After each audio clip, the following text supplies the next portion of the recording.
What is up, heroes? This is MidniteZer0, and welcome to week 7 of Heat of the Week. I know this one's a little bit late, so I do want to start off by saying sorry that this is relatively late. Let me know if you guys would want these a little bit earlier in the week. I think I might try and aim for like a Tuesday or Wednesday release for these videos from here on out, because I don't want you guys transitioning too much to the next week.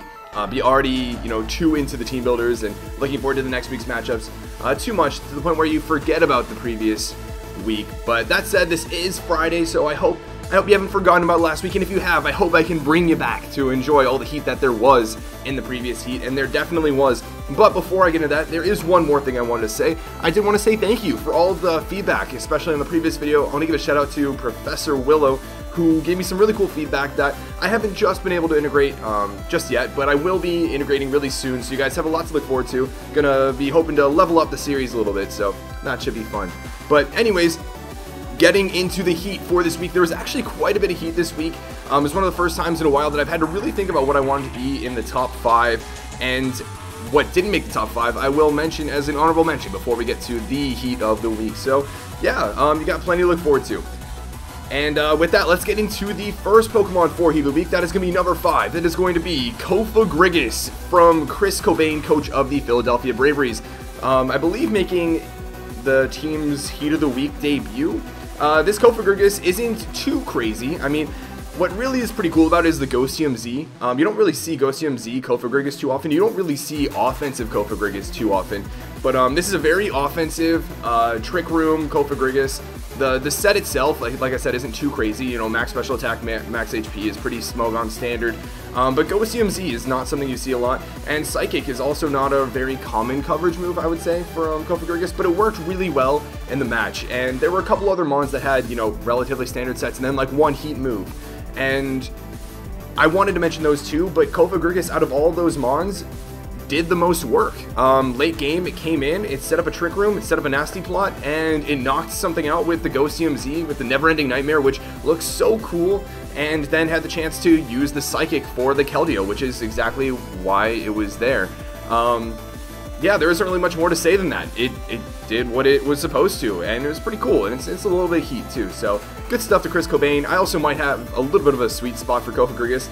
You're probably like, how can you have like a COFAGRIGUS sweet spot? Like, it's COFAGRIGUS, it's some like monstrous, like a coffin of sort. I don't know why I like it, I just kind of do, but... Moving on to the next Pokemon for the Heat of the Week, that is going to be POLITOED from Kyle A, coach of the Miami Dolphins. If you guys did not see this match, please do check it out, because this is a very interesting POLITOED.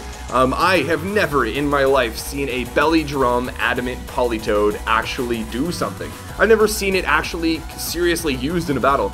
But man, was I surprised when Kyle A brought this out and went for belly drum. If you look at its set, I'm not 100% sure as to why the Spadef, Speed, and bulk EVs are there. I'd imagine it would be to play around with that Citrus Berry to make some potentially, like 55% chance or 55% max rolls into just under 50%, so you can still get off a belly drum or something like that, or so something wouldn't activate your Citrus Berry, or if you wanted to intentionally make a calc activate your or make a particular hit activate your Citrus Berry so you can live potentially 2 of them.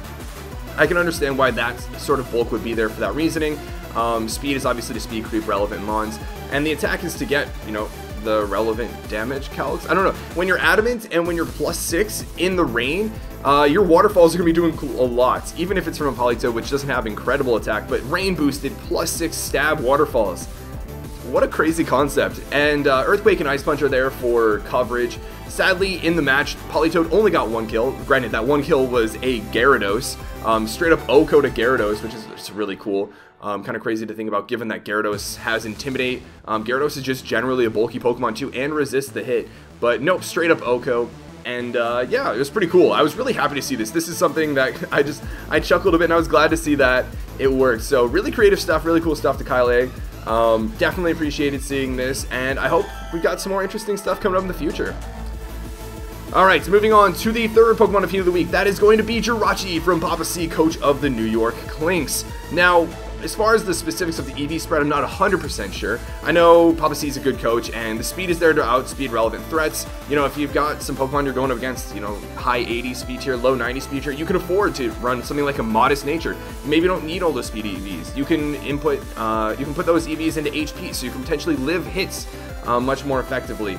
And this Jirachi is pretty heat given its max special attack modest. It doesn't have any stab moves. It's all running just coverage for what Papa C anticipated. And what's really cool is the Electrium Z Gigavolt Havoc, pretty much. Because, well, I mean, Jirachi with its pretty solid move pool and, you know, access to Z crystals, you never really know what you're going to expect. And Gigavolt Havoc is, again, one of those things you never expect. Something kind of off the wall. Something you wouldn't expect if you saw HP Ice Shadow Ball and U-Turn. You'd expect, you know, maybe at least an Iron Head, or a Zen Headbutt, or Heart Stamp, or something like that. So, Jirachi, definitely a heat set this week, and did put in a bit of work. I believe it got the chance to actually use this Gigavolt Havoc to take out one of the threats to Papa C's team. So, definitely an interesting one, and I was pretty excited to see that Gigavolt Havoc. Definitely very cool. So, good stuff to Papa C. And Papa C, he pretty reliably brings some heat. So if you've been enjoying the series, if you enjoy watching Heat of the Week, you should probably be checking out Papa C's matches. He always brings some creative stuff. Alright, so moving on to the fourth Mon of Heat of the Week. Number 2 is going to be Mew from Swami, Moonlight Swami, coach of the Colorado Rapidash. If you guys watch the match, this isn't probably too crazy. This Mew is really cool. Mew is just such a great heat source. It can run so many different sets. It's so versatile, so many different movesets. It can fill so many roles, and so it's always so fun to see what type of Mew Swami is bringing each week. Not to mention, Swami is just such a good and creative coach in and of himself. So yeah, what is the point of this Mew? The point of this Mew is obviously very defensive. It's built to take hits. It's built to have reliable recovery with Roost, potentially get rid of hazards, defog, speed control, paralyzed threats, like for Thunder Wave, and then Super Fang. It doesn't matter how much you have to invest in attack. You don't have to spend EVs investing in attack or speed things. You don't have to worry about how much defense or Spadef your opponent has invested. If you use Super Fang, you're always doing half of how much health they have at that time. And that's really good, consistent damage. And when you have a team with stuff like Tyranitar and Excadrill and some other heat, and you're looking for a sweep, that sort of consistent, reliable damage is super helpful in setting up for the rest of your team. And that's exactly what this Mew is, and it's exactly what it did. It's set up for the rest of its team, and the rest of its really, really cool team. But before we get into the final Pokemon, the Heat of the Week, I do want to make some honorable mentions. The first of which is Jodor. Jodor brought a few different relatively heat Pokemon this week.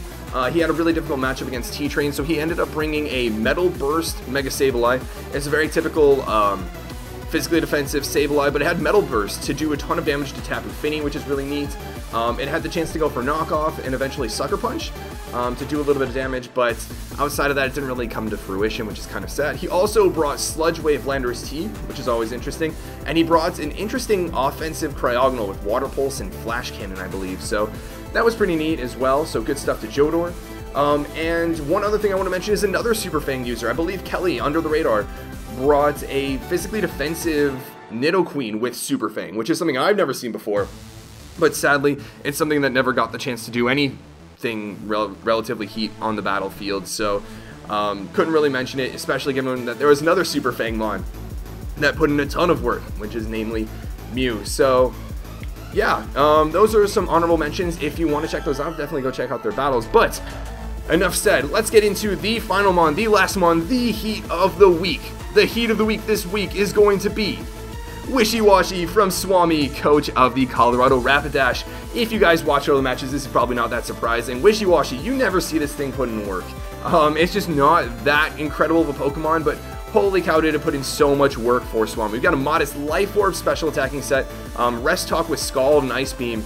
Now, when you think of Wishiwashi, you probably don't think of a lot, unless, you know, Trial 2 from the game itself, which is super cool, super intimidating, but this set in and of itself isn't too incredibly heat. When typically used competitively, even though it's not typically used too often, it typically runs this set. However, Wishiwashi in and of itself is heat. It's like, I don't know, getting a 6-0 sweep with a Heatmore.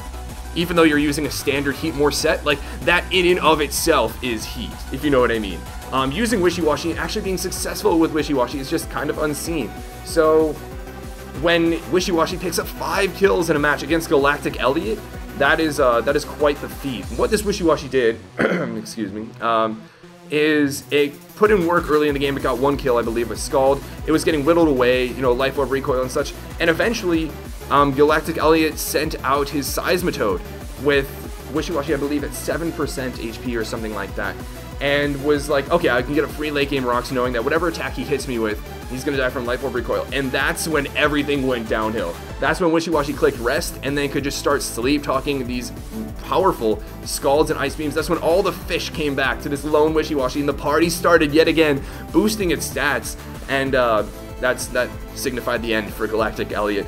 It sleep talked an Ice Beam into Salamence and then just proceeded to chip away and kill everything else on his team, which is just really cool. It's really interesting to see Wishiwashi do well. It's really good team prep. It's really well played, and it was really well supported by the rest of the team, like this by the Mew, for example.